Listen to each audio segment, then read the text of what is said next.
I'm really passionate about helping people grow, but also growing myself. And, where there's challenge, there is always a silver lining. Well, hey there, and welcome to the Direct Selling Accelerator podcast.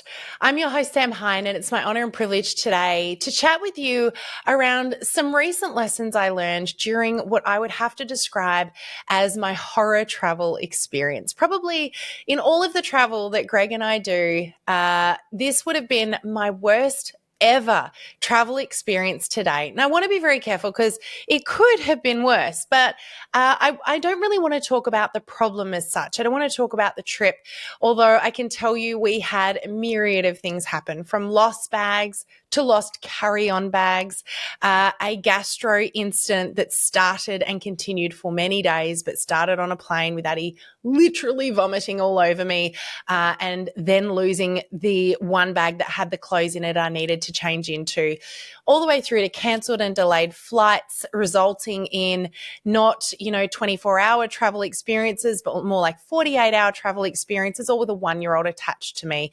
So I'm sure you can imagine this was a crazy experience. And on top of that, I felt that I was being really pushed and tested over the course of our latest trip, because it didn't happen on the trip there or the return trip. It happened on both. And I really found myself on the way home asking, what can I learn from this experience? What have I learned from this, and how am I going to use it? And I thought, I can't possibly let this all just kind of dwindle away and just be a horrible memory.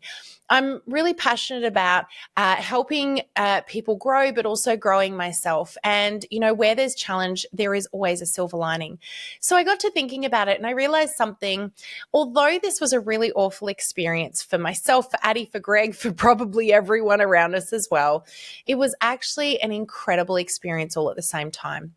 Now, today, I want to share with you the important things that I learned about this that relate to business. Because I know right now you're tuning in because you're growing a business, probably in the direct selling industry, and you're wondering, what are some of the strategies that I can use to grow a successful business? And a lot of the strategies, as you would have heard throughout this podcast, all tend to come back to this thing here, your head and what goes on between your two ears. So this experience that I had, for me, was one of my most recent, most obvious learning experience. And I learned 3 key things during this time, during this travel, that I'm going to take away and I want to keep using. Now, why am I doing a podcast about it? Well, lots of reasons. First of all, maybe what I learned could be useful to you as well. But second of all, I'm going to tell you something I learned many years ago. What we repeat, we get to keep. And so I really believe in rehashing out and repeating those lessons that we want to learn and keep and we never want to lose. So this is one of those for me. So this episode is as much about you as it is about me, and me repeating it because I don't ever want to have to learn this lesson again the hard way. But I also really want to bless you. And if I can do that through giving you a couple of little skills and strategies that might help you along the way, well, it's a win-win all the way around. So let's dive on in.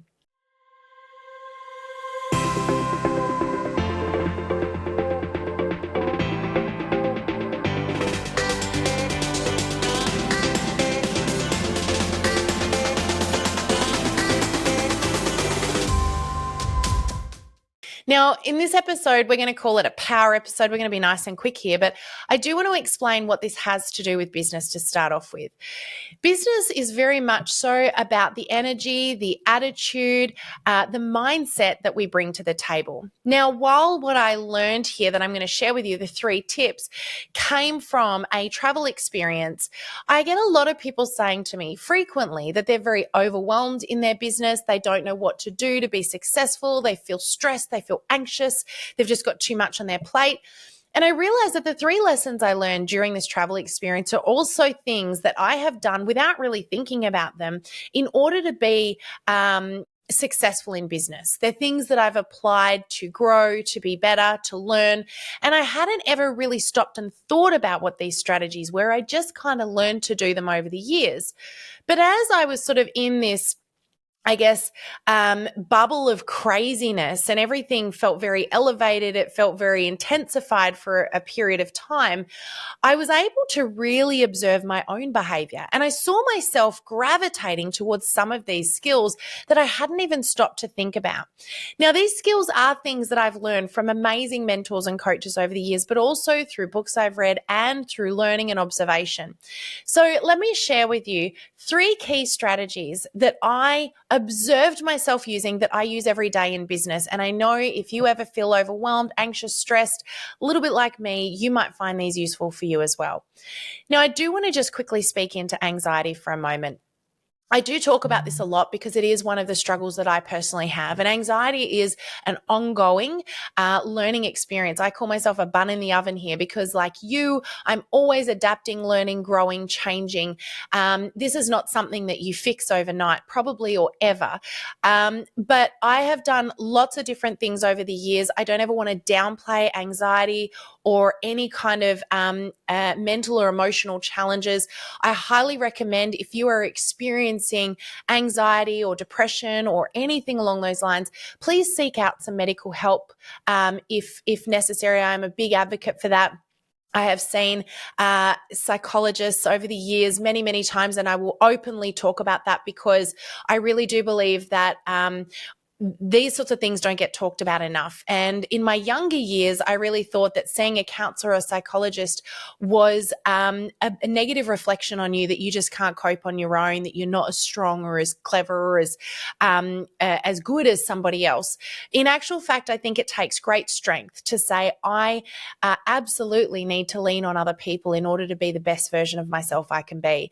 And so I'm a really big advocate for speaking to somebody who is a neutral person who can help you understand a little bit more about yourself and support you in the best way possible. So finding a really good counselor, a really good psychologist or social worker, or anybody that fits, that's right for you, that gives you someone to talk to that can help you work through things, is very, very powerful and important. And in fact, some of the things that I applied automatically in this very stressful situation that I recently experienced came back to some of those strategies I learned from the psychologist that I had seen for over the years, for many years. But these were things that were drilled in and practiced and just became a habitual part of how I cope with certain scenarios and situations. Anxiety is a very, very real issue. I don't want to downplay it. Like I said, I want you to understand that while we can apply strategies ourselves, sometimes we really do need some help. So I just want to be very clear about that. But as I talk into this today, I want to share with you my 3 key strategies. So let's dive on in and talk about those. The very first strategy that I want to talk about really comes back to something that I repeat a lot inside of our Rise Up Inner Circle to our members there.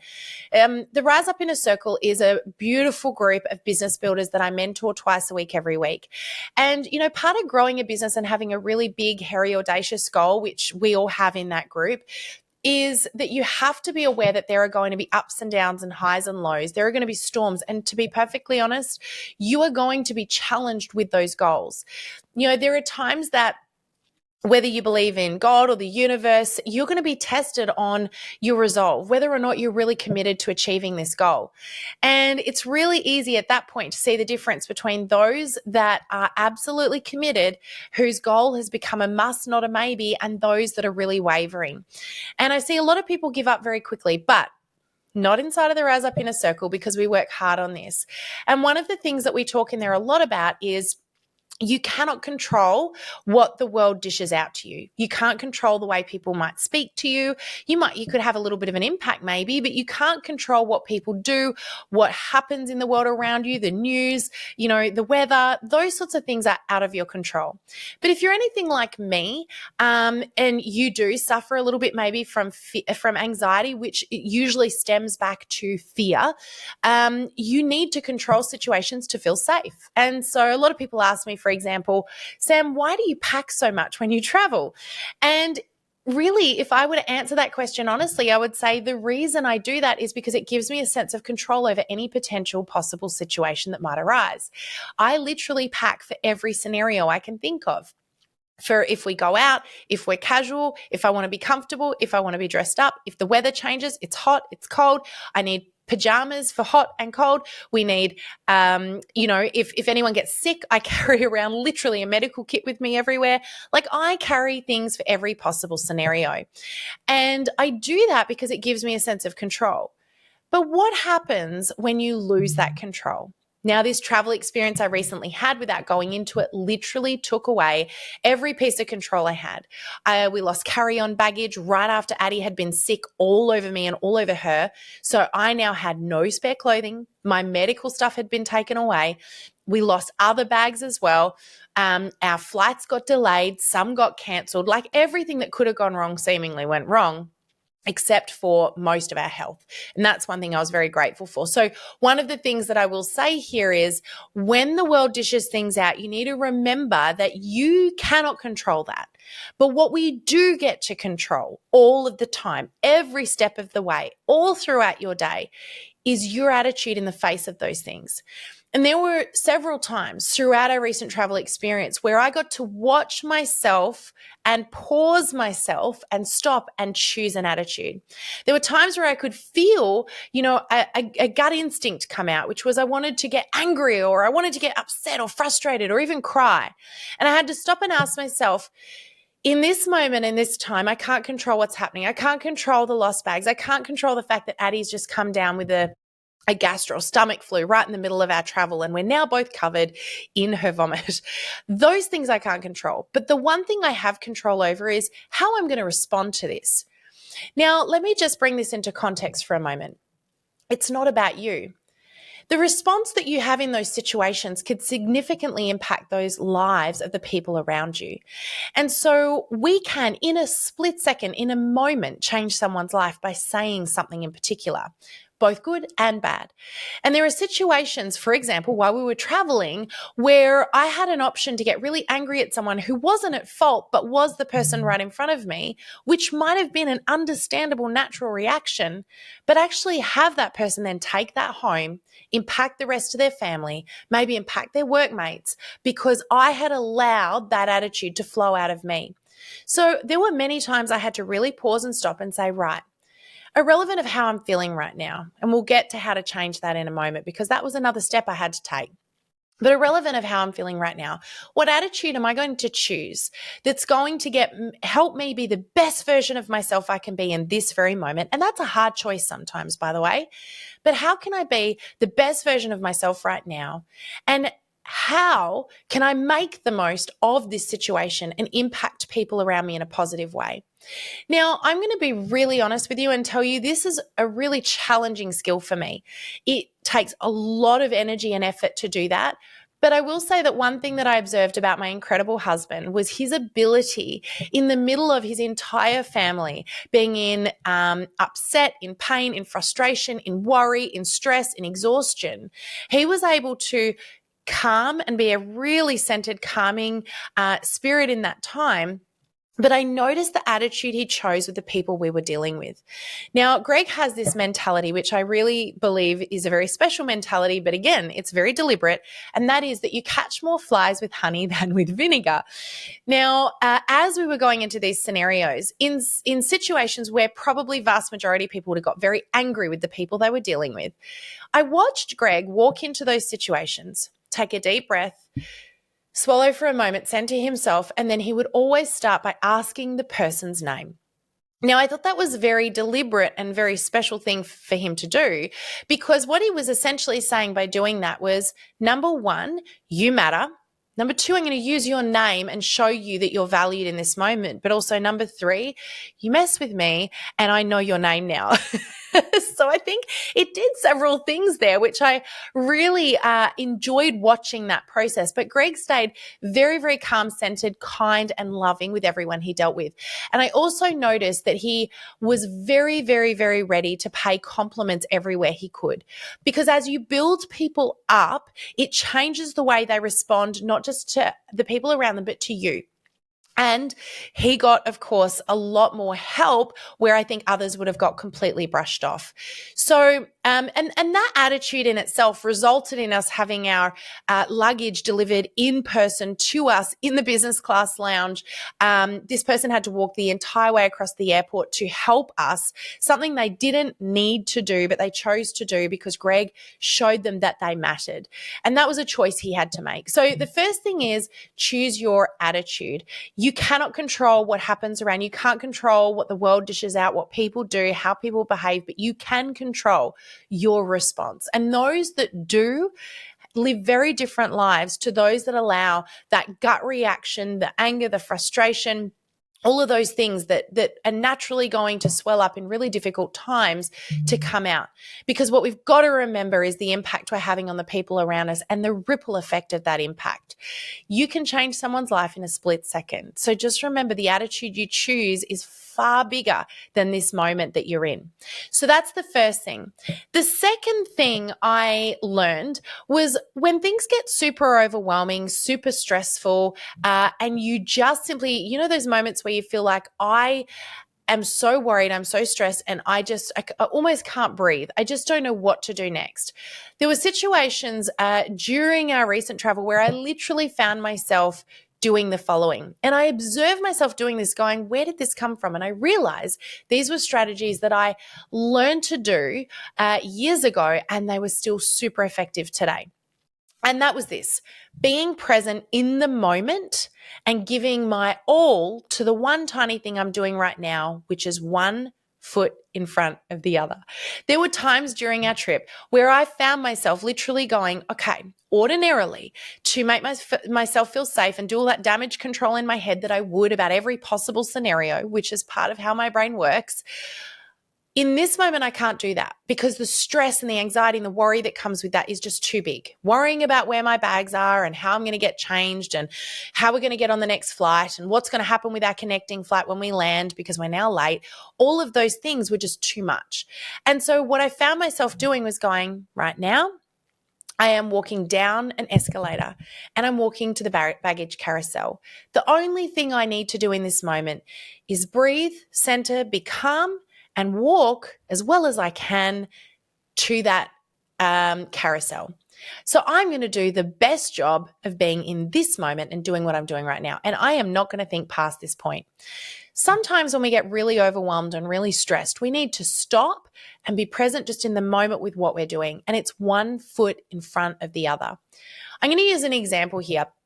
And this is one that I think lots of people here can relate to. So if you're listening on in and you are a mom or a parent and you've got kids and you have a home, which I would hazard a guess is probably most of you, there have been times where you've walked through the door at home and you've looked at the house and you can just see the absolute explosion of everything around you. Like the kids have come in, they've dumped their bags, their shoes, there's food all over the kitchen counters, there's washing like literally exploding out of the laundry. The place smells maybe musty or something else. You feel like you don't even know where to start, right? We experience this sort of thing in our business sometimes when we get really busy or we've got lots to do. So this brings me back to this same skill set. And this actually partly came from Frog Eating, which is one of my favorite books by the amazing Brian Tracy, How to Eat a Frog. And that comes back to one step in front of the other, but doing the most obvious thing now and just giving your all to that one thing. And so let's just say you have to clean the house, right? And you're looking at it. And honestly, this was me when I got home from this trip, right? I looked at the house. There were suitcases everywhere. The kids' stuff was everywhere. There was stuff all through the kitchen. And I thought to myself, do you know what? All I'm going to do right now is I'm going to focus on unloading that dishwasher. I'm not going to look at anything else, pay attention to anything else, because I want to give my best to doing the best job I can of unloading that dishwasher. And then once I've done that, I'll take one more step. And so the next step might have been, I'm going to unload one suitcase and I'm going to unpack that the best I possibly can. I'm going to do a really good job of it, put everything away. And then I'm going to put on one load of washing. But I didn't think ahead. It was, I'm doing this task now. I'm not thinking about the next task. I'm just doing this one task. Then when I finished that task, I thought about the next one. Now, this is not every day that we need to do this. Obviously, if we were only thinking that way every day, we're not going to be very strategic about the way that we do things. But there are times where it's a survival tactic where we really absolutely need to calm ourselves down. We need to be present in the moment, make the most of the moment that we're in, and we need to center ourselves. And I can tell you in those moments, when you do that effectively, it will totally change the outcome of this scenario.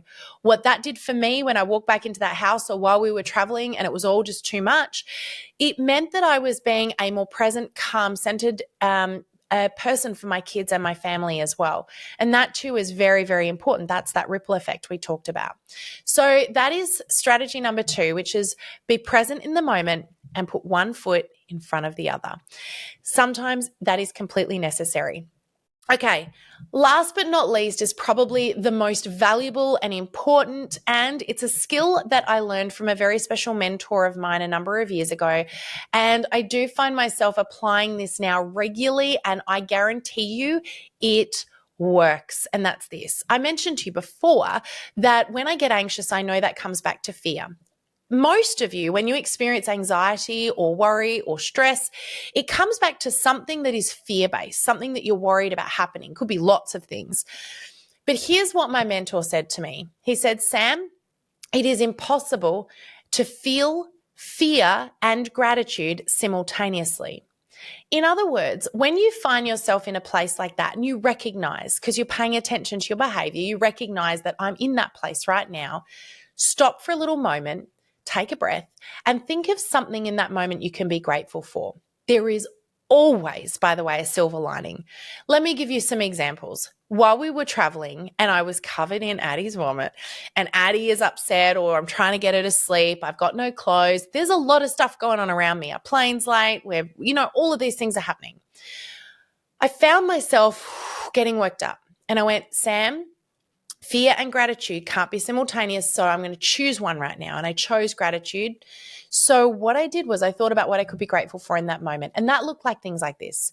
I am so grateful that Addie finds me such a calming, comfortable place that she can fall asleep on my chest. I'm so grateful for that because it would be a real problem right now, being that we don't have pram, porta cot, all of those things, and we're stuck in an airport. It would be a real problem if I couldn't get her to sleep. But I'm so grateful that she likes to sleep on my chest.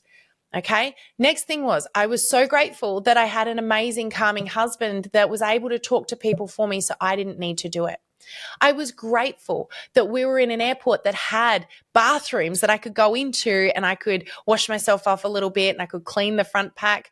I had to choose some things in that moment to be grateful for. I was grateful that I wasn't sick. I was grateful that I wasn't sick so I could be there for my family. I was grateful that we're on our way home and I know at the other end I've got a beautiful home to go home to that I'm comfortable in and I couldn't wait to see my own bed. There are things in that moment I could stop and center and be grateful for. And I noticed something very interesting. The moment I took myself into that place, and it took seconds to do it, I instantly changed the way I felt and therefore changed the way I was responding to the situation. Now, sometimes it's very short-lived. Often it's very short-lived. For some of these times, it was just for a few seconds. But a few seconds is enough to switch you out of a place of, high intense anxiety, stress, worry, frustration, anger even, into a place of calm and gratitude that can help you to re-choose that attitude. Sometimes we need to find a little gap. We need a little, break in that pattern in order to get to that next step. So choosing gratitude over fear was a really important part of that strategy for me during that time and often is in business as well. If you've ever been in a position where you're worrying about how am I going to get my next paycheck? How am I going to get the money in that I need right now? Stop. Think of some gratitude because also I'm going to tell you another little hot tip here. What we focus on, we get more of. Where energy goes, energy flows. So if you can focus on the things you're grateful for, you're naturally going to attract more of those things. If you're going to focus on the things you're afraid of, you're naturally going to attract more of those things because you're focused on them. I often talk about the bike analogy. If you're teaching a child to ride a bike and you say to them, see that rock over there? Don't hit the rock. Do not hit that rock, whatever you do. What are they going to do? They're looking right at the rock. They're going to hit that rock. But if you can say to them, hey, see that path that goes over there to the right? I want you to focus on that path and follow that path. They're not necessarily going to get it perfect on the path, but they're definitely not going to go anywhere near the rock because they're not even looking at it. So what you focus on, you get a lot more of. So guys, that's it. That's all I wanted to share with you today. 3 really quick strategies that I learned that I use regularly in my business, in my family life, which is crazy, probably just like many of yours, but also most recently on one of the most horrific travel experiences I've ever had. And I just want to really encourage you, if you can apply even just one of these things, if one of these things you've never done before or you've never actively, consciously done before, and you can start to remind yourself and get into the habit of starting to apply this when you start to feel some of these things in your own life, I can promise you that's going to change things for the better. It certainly has for me. So I hope this has been helpful for you today. It's been so awesome having you join me on the podcast. And don't forget, 2 things I want to ask you for. Number 1, if there's anyone that you would love to share this episode with that you think this could help, please go ahead and do that. We create this podcast so that we can support as many people in business as we can. So please help us to spread the message and have an amazing ripple effect and impact on people globally. The second thing I'd love to ask you to do here is to please subscribe so you don't miss out on any of our upcoming episodes. You can check us out on YouTube. We also are on all of your favorite podcast channels. And of course, we have a Facebook page as well if you want to check us out there at Oksano Global. But that's it from me today. I hope you join us again next week. Bye for now. Thank you for joining us in this episode of the Direct Selling Accelerator podcast. If you love listening and you found that this was helpful for your direct selling business, please like and subscribe to our YouTube channel. You can also check out the recommended video that's popped up on your screen right here. I look forward to seeing you again next time. Bye for now.